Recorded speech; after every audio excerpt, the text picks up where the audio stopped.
Today we want to talk about a plant called in Latin Gymnostemma pentaphyllum.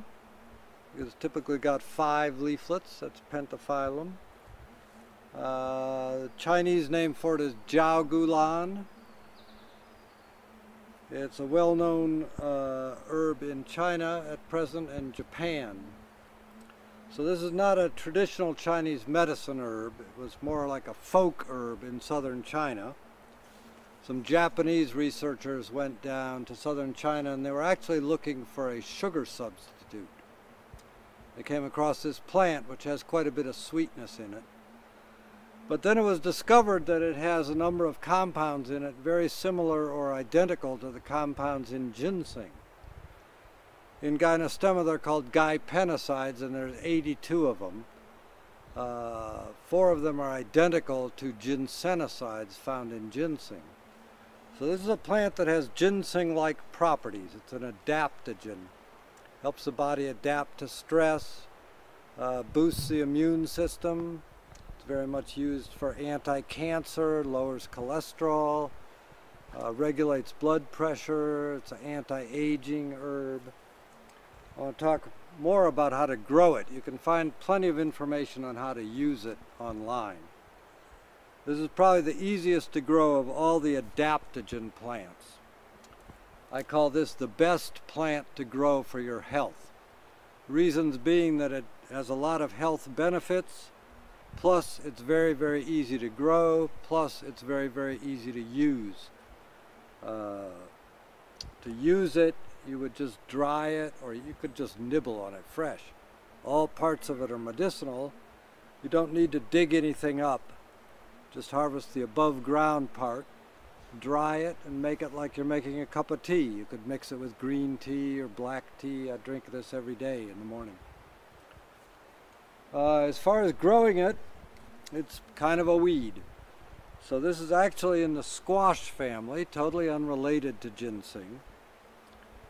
It's a vine, an herbaceous vine, a perennial herbaceous vine, meaning it dies to the ground every year but then comes back.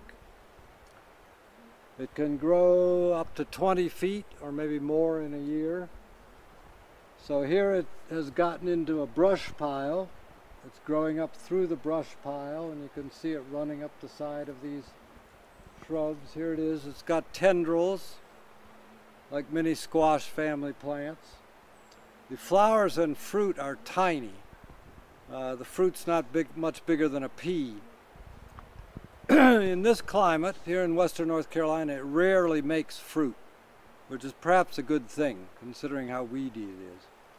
But it's super easy to propagate by the roots or by division.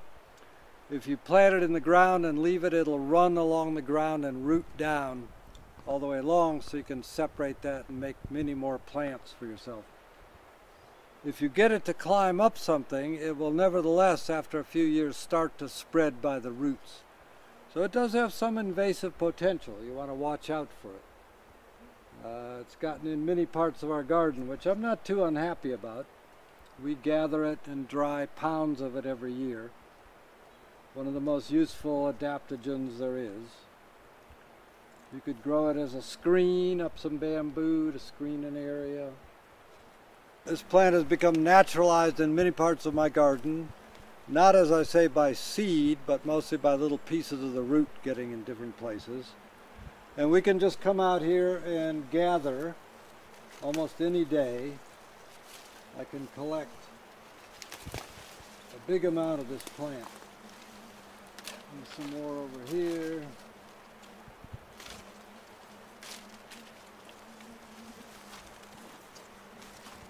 Growing all up through this brush pile. It's growing all on the ground here. So in just a couple of minutes, I can collect a big handful of it. You could just drape it over a clothesline or the back of a chair. It'll dry in just a day or two, crumble it up and put it away for the winter to drink every day. There's a cooling effect also. And it's used very much for the prevention of cancer and also for people who are being treated for cancer. to compensate for the effects of chemotherapy or radiation therapy. It's used in China to balance that out, because those therapies destroy the immune system. So this is to beef up your immune system. But you could also use it as cancer prevention. It increases the killer T cells, lymphocytes, all those are boosted. A big current use for it is for race horses. That gives you an idea of what it's good for. So major anti-aging herb.